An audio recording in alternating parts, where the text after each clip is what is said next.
So what is up, guys? This is the first video of a brand new channel called Jazzy, Brazzie and Brit.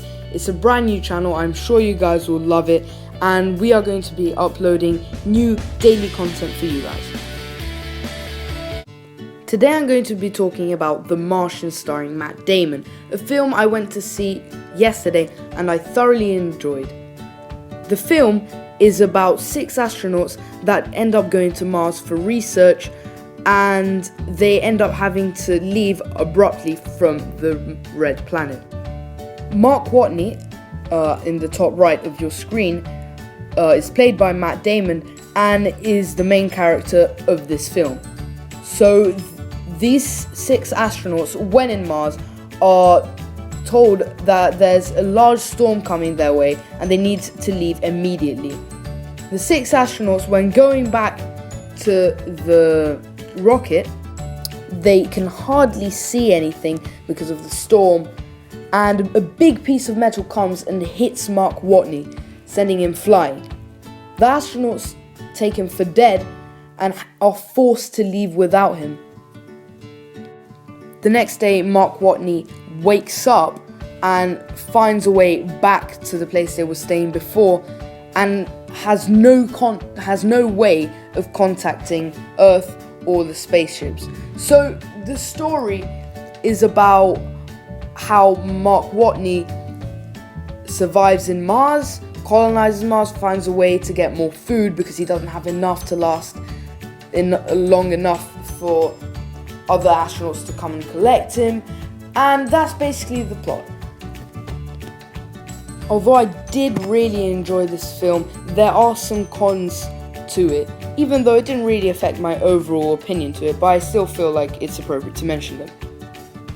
First of all, when Mark Watney realizes he's stuck in Mars, it doesn't quite seem real, because he's a little bit too optimistic about it. This film doesn't explore the emotions of Mark Watney too much when he is in Mars, as much as I feel would be necessary. It also skips huge chunks of the plot. For example, when Mark Watney gets rescued, it skips years. So it skips from when he gets into the rocket ship and is rescued, all the way up to when he's back in Earth safe and sound.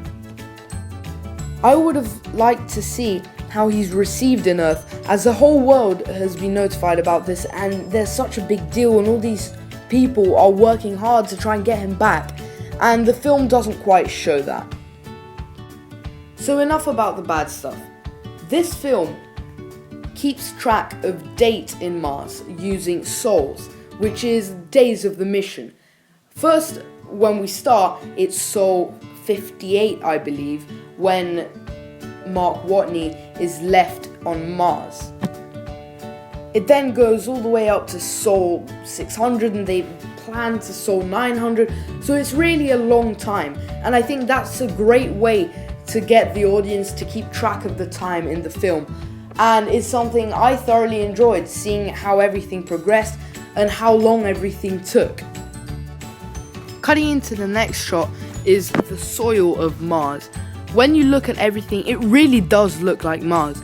It's quite red, everything looks so abandoned and desert, and you really do believe that Mark Watney is on this new planet, because I think the director does this brilliantly. I also like to see the effort that the film producers put into getting actual scientific information into the film. So for example, when he's trying to make water so that he can survive and plant potatoes and stuff, he says, oh, you need to get hydrogen and oxygen and burn them together, and then he makes a mistake and he explodes, and it's quite enjoyable, really. And last but not least, the comedic element of this film is just awesome.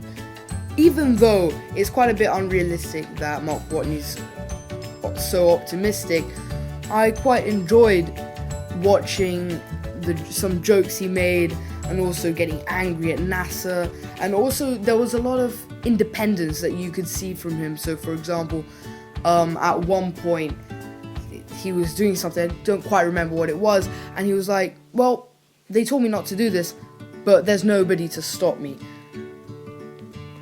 Another way it's realistic is how Mark Watney is cut to rations. So because he doesn't have enough food, even though he's growing everything, his plantation gets exploded, he needs to cut down to rations. And a very clever way to show this, the film producers, they used an interesting thing. They had cameras all across the base, which is just like it would have been in real life. But they use this for Mark Watney to talk to them, and also to tell the story a little bit better. The dramatic effect in this film is also brilliantly used. One of my favourite bits for dramatic effect was when, well, pretty much the climax of the story, which is when he's in space in his like mini little really bad like space shuttle kind of thing that's covered in plastic or something, and he has to get into the main spaceship so that they can go back with the other astronauts. And the way the drama is built is really good because there's so many options. Mark Watney suggests going like Iron Man and cutting it a bit open in his astronaut suit and trying to control that as like air, so just like you see in comics. And then it's so many plans that fail, and then they try something new and it's like problem solving at its best. And the way it just turns out at the end is really fun, and pretty much makes it one of the best films I've seen so far this year. That's how much I've enjoyed it. So that was my review on The Martian starring Matt Damon.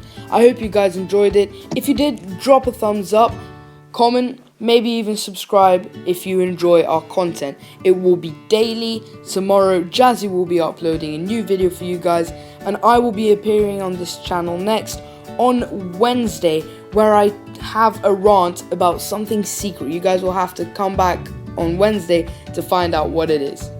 See you guys next time. Goodbye.